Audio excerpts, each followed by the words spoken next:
is telling Endless, hit the creep, because during halfway through the initial trade, Mata got level 2, and then as soon as he had it, he waited for his abilities to reset, flash forward, and found that amazing play into the hook. Yeah, and with that, that's going to be first blood for Vici Gaming. We talked about how punishing they would be, how quickly they close out the game if they do have an early advantage, and so far, that's a Tristana who's got that first kill. Now, Kandi looking to get some revenge for his fallen comrade. Hatong and Dade trading it up in the mid lane. Hatong actually gets really aggressive, but Mata's 6th Sense is coming in from the lane. Kandi runs forward. The flash knockup heal is used, and Hatong is just fine. There's another play, a huge play from Vici Gaming. They just read Master 3 like a pamphlet. This is how Mata got MVP yesterday. This is how he got MVP at the World Championship. When you think about Mata, the fact that his signature champion, he got Thresh as the skin, you don't think about the crazy mad life plays of, you know, making these absurd lantern tricks and hooks like that. He can hit the skill shots, but it's just how oppressive he is with the threat of Thresh. As now he looks top lane for another game. Yeah, World 6 coming in from behind too. There's the play. SMLZ has now jumped on. They're trying to burst through his health bar, and they shred through that thing like a laser through cream cheese. Love CD runs to the safety of his turret, but he goes down too. It's 5-0 for Vici Gaming. Mata, 100% kill participation right now. He just ganked his own lane. Yeah. Wow. Exceptional play from Vici Gaming, and Master 3, it's 5 minutes in, they're down 3,000 gold. Mata, the shot caller saw on your screen right there, giving out the orders. Oh, wow. Okay, so we talked about how, you know, Janna and Caitlyn, a very scary lane to lane against. Now, typically an answer when Janna was very strong, obviously when she had her global global passive still available to her, a good answer was to pick Thresh, because Janna's very disengaged. You just pick a hard engage. It's about landing that skill shot, punishing her really hard. The trick, and obviously, I mean, Mata's doing that perfectly. It's setting up, you find the CC, you find the flay, you find the hook. But what's really important is the fact that he's getting these double flays on people. Now, a lot of Threshes, they'll try to lead with the hook, then pull in for the flay. It's pretty much a guaranteed hook if you get the flay first.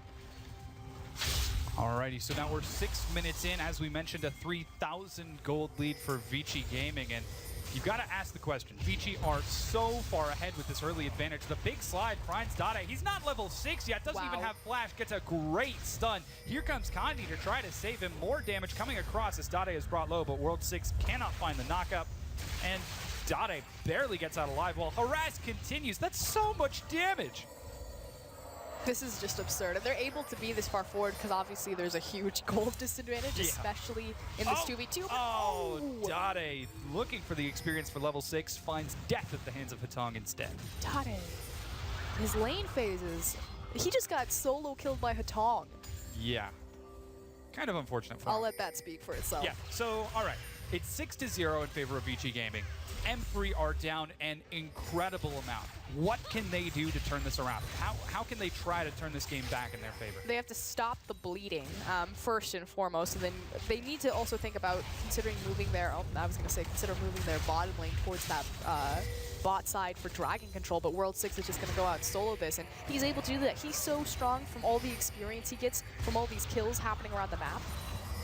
And you can see that first dragon is going over to Vici Gaming, and SMLZ looks like they are going to lose that first turret as well, as Endless and Mata are shoving non-stop, just being some crazy pets. They're both a level up. They're up so much in items. The consumables are being used by Master left and right to keep them close to full health, and they can barely even farm this wave with the 650 range Caitlyn. Losing the first dragon, losing 6 kills, and losing a tower. Endless going aggressive. Yeah, getting nice and aggressive. Takes the Dark Passage for safety and just trading back and forth with SMLZ, knowing he's got the advantage. Technically lost that trade, though. A nice shield to counteract the satchel from Tristana there. Dade finally gets level 6. There goes the Rek'Sai ultimate. Even using the Void Walk to get out of Hatong's poke range.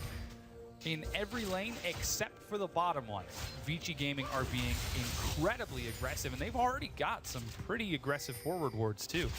And again, we talked about how oppressive Vici Gaming's warding is on the back of Mata. So not only does Mata have 100% kill participation, you know, rotating around the map, but while he's making his paths and pathing everywhere, moving around the map, he's placing these forward deep wards alongside World 6, opening up that vision and allowing Vici, again, collecting information, figuring out where people are, and then punishing with that information to the fullest extent. Yeah, and we can see World 6 is once again in the mid lane. A ward will spot him out, and instantly, as Kandi clears out his Raptor camp, potentially looking for a gank mid, but he's already been spotted by a ward. Mata and Endless looking to collapse on him. Kandi's in a bit of a bad spot here, but he makes it out alive.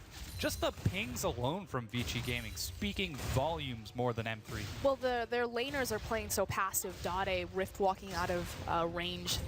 Love CD and SMLZ playing so far back towards their tower because they're afraid of these hooks. I mean, effectively, if Vici want to continue to snowball their lead, because Masters 3 have already surrendered their lane phase, they just need to walk into that top side jungle where they have such an advantage. Take whatever they want. Yeah, and you can see Dandy actually going for a bit of an invade, stealing away the Gromp camp, as he did go for Boots Home Guard first to deal with Looper's consistent harass. And Looper, he seems like he's the only one who's doing okay for him.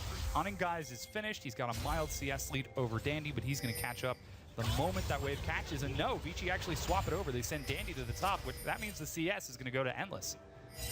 Not actually super surprising to see that again, like the big CS pool you just pointed out, collecting on the tower, giving that over to Tristana. He has the Avarice Blade, and this is actually a really common, excuse me, nope, not gonna talk about it because Tristana's not on that team. Yeah. But this is still fairly common for Tristana. Gosh, so much harass. Poor Dade is having a terrible time in that lane. You can see he got solo killed, he died to a gank. Looper and Kandi are actually waiting in the wings down here, and you've got SMLZ and Love CD coming down as well. They know Tristana passively pushes. They could wait this out. Yeah, but look at where Mata's positioning. Not only is he getting deep wards on that side, but he's also positioning for a lantern. They suspect that something's up, which is why Endless is back pinging into those brushes and playing so far against that wall. But Mata's standing there because he's looking to throw him a lantern. Yeah, and with that, 2 turrets fall simultaneously. Vici Gaming up a dragon, up 2 turrets, and now up 5,500 gold 11 minutes in as they continue to take this game and propel it further and further forward to that all-oppressive win. Could this be a perfect game for them? I mean, it's happened in the past. I'll go all the way back to Spring Split when Vici Gaming faced True was the last place team at the time, Energy Pacemaker, but they closed out a game in, I believe, 19 minutes and 40 seconds. And just a brutal rotation of different towers and pressure points. And that looks to be the exact same game that they're playing now as Endless and Mata rotate mid. Ooh, the hook finds Kandi. He's going to take a bit of harass from Endless, but the wave clear so far is keeping that turret standing. Will Kandi and Dade be able to keep that tier 2 standing? As Vici, as you mentioned, looking for the aggressive rotations. Dragon's up in 2 minutes, but they've got their eyes on a bigger prize. They are looking for more and more turrets, more and more kills. And SMLZ, man, he's right on top of a ward. Yeah, they have to be so careful. SMLZ just pathing through his own jungle just because of the amount of deep vision that Mata and World 6 have acquired in the blue side Masters 3 jungle. The siege is broken. Vici Gaming not having the best time of the siege just yet, as Endless, still relatively low level, doesn't have the long range to break turrets outside the poke of Masters 3. And SMLZ finally starting to get some CS back. He did go for the BF sword after the double Dorans, and oh man, the Krug steal from Mata, not even letting them take their own jungle. Wow. Mata is going to back. Curious if he's going to stay up into the top side with Endless or if he's going to start rotating back down towards the Dragon Pit, since that Dragon will be available within the minute, which, yep, that looks like where he's going to go. So, again, Vici, they've got great deep wards on that side of the map. Probably going to refresh them, make sure that they have complete control over that pit. Look for a pick and rotate into the objective. Yeah, and we can see they've already got deep wards in Masters jungle. Love CD and SMLZ are shoving this bottom wave as hard as they can. I don't know if they did get a timer on that Dragon, but they've got to know that something's up. Seeing how aggressive Vici are playing on that bottom side, Endless with the recall is going to head his way on down. You can take a look at some of the gold right now. It's 1,000 gold on every member across the board. SMLZ and Love CD. They're looking for they're thinking about a dive, although I think it would be a mistake at this point in the game just because Masters 3 are responding appropriately and picking down all their members, but the blue buff, much easier to secure without the threat of a tower. There is Oh, a teleport teleport. coming in from Looper. He's got his Haunting Guys. That would be a huge equalizer if he can catch them. They're trying to lock him down in the choke. Kandi dashes in. He knocks Hatong out to the side. Mata in the front line, but Kandi has gone down. Here comes Dandy. Let's see if he is going to be able to get some damage across. No, he's not quite yet. Looper is destroyed by Endless. World 6 is going one-on-one with SMLZ and Dade. He finds the knockup. Dade is forced to retreat. So far, Vici have picked up 2 kills. They might look for a third. No, they finally back away. This is their second Dragon. Master 3 took that engagement from so many different angles, trying to come from the top, the bottom. Unfortunately, their tank line wasn't in position to allow SMLZ to get these free hits and abuse Caitlyn's range. They take a fight and then take a Dragon. And with that, Vici Gaming get closer and closer to victory. They now have got improved turret sieging, so maybe they'll do a little bit more effective this time around. Blue buff now stolen for Hatong, Love CD, and SMLZ. Trying to be careful on the bottom side as Dandy doesn't even burn his teleport as he was already on that bottom side of the map. So you could say things are going pretty well for Vici. Let's slow down, let's take stock. So Vici, 8-0 right now, really on the back of Mata, although World 6 showed up big for that last Dragon fight, making sure that he got onto the back line of SMLZ and Dade and forced them out. But really, this is the Vici Gaming that we've come to know and love, and kind of their maturing of style. Again, they deep ward, they allow Mata to roam around to really set the pace as far as picks are concerned. They make picks and then they rotate it into objectives, but it's always about the objectives and about the structures. They don't just take picks just to stack their kill gold. Seems like Vici finally coming into their own as a team identity. Mata's shot calling definitely leading Vici closer and closer to victory as the last tier 1 finally is going to fall. I believe, yeah, delayed bomb. Yep, you walk away, put your sunglasses on, everything explodes behind you. Everything looks cooler when you're walking away from explosions, including Tristana. You don't think Tristana looks cool? Well, Misses that play, he's looking for Hook. oh, there is going to be a good dodge from SMLZ, but look who teleported in from the backside. It's Dandy. SMLZ will go down here, and now they turn on to Love CD. He's dropped. It's another 2 quick kills for Vici Gaming. My favorite part about that is Mata looked and he saw Caitlyn charging up the ultimate to try to burst Tristana down. Mata just slaps her with the empowered Flay auto. Takes the kill. Says, nope, you're not going to kill my carry. This is also what I really want to point out is Mata's build, especially as we see Dandy in World 6 taking this tower.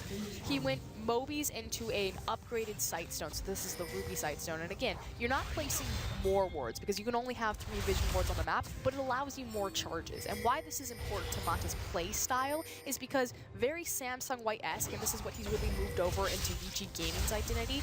Mata and Vici walk into an area where they want an objective, say a tower or a dragon. They drop as many wards that is needed so they can make these picks with Mata's hooks. Then they immediately move to another section of the map and they just place more wards. And by having the Ruby Sightstone, it means that it's less back time for Mata and more ward placing time. Kandi's caught out in his own jungle and gets obliterated by World 6, Hatong, and Mata. Poor guy didn't have any vision on the other side of the pit. He was just looking for the Raptor camp.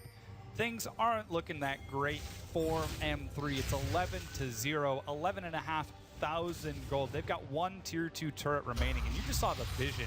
M3, they've barely got vision of their own lanes, whereas Vici have lit up M3's jungle like a Christmas tree. And M3, all of their vision is on the bottom side because it's for setting up that dragon fight that was, 2 minutes ago. Again, this is what we were talking about with Vici. Not only are they so oppressive when they get ahead, but it's because they're so good at identifying what is the available objective to contest and then picking up their vision and moving it towards the top side of the map.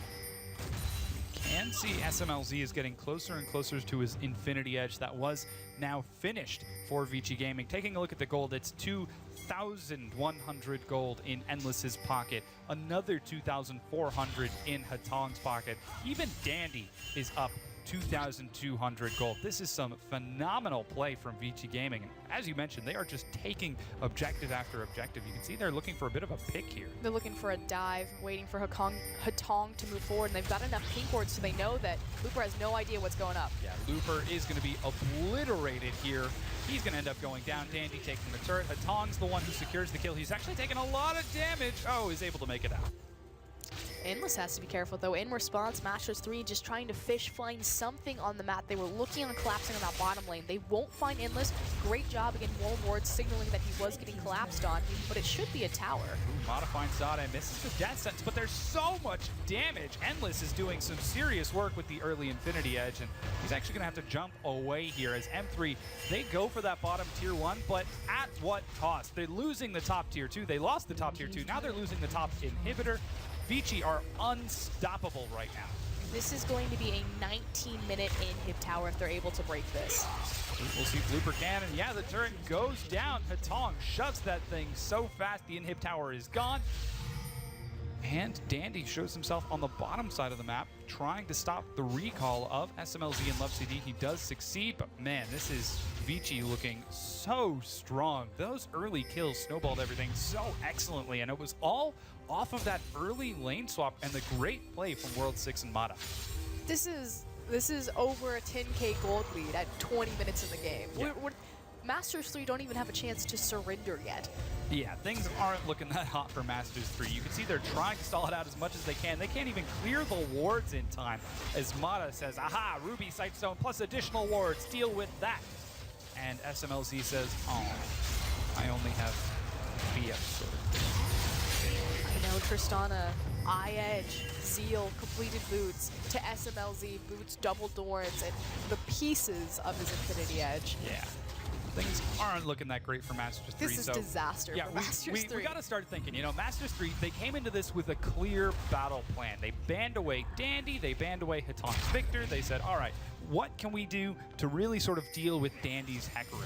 But it wasn't Dandy's Hecarim that was the problem. Their whole comp was built around disengage and that dive, but it was Endless and Mata who ended up taking off. And the ward doesn't see him. Oh, that's so unfortunate. That's pretty cute. Another free dragon will be going over to Vici though. And you're absolutely right. I mean, Dandy did get his Hecarim, and that was kind of a big question mark. And obviously, it's really hard to target ban from purple side just because there are so many power picks available in the meta right now. Champions like Ryze, like Victor, things like that. But I'm curious if it's worth, you know, giving power picks like Victor, like Ryze to Hatong versus trying to really target out the true carries of Vici Gaming in Mata and Dandy. Although World 6, like you said, I mean, really this game was snowballed off his and Mata's back. So right now, this new Vici has so many carry threats. Flash Essence goes wide. That's the first kill. Mata reported feeder for Vici Gaming, but Masters 3 are putting up a valiant fight. It is not enough as they are being slaughtered left and right. Their health bars are going so low. The flash knockup. Dandy gets a kill on Looper. Love CD goes down. Dade is down. This is going to be an ace as Kandi falls as well. 21 minutes in, 17-1. The ace is secured. Are they going for the Baron? They are. The surrender vote comes out, and Vici Gaming destroy Master 3.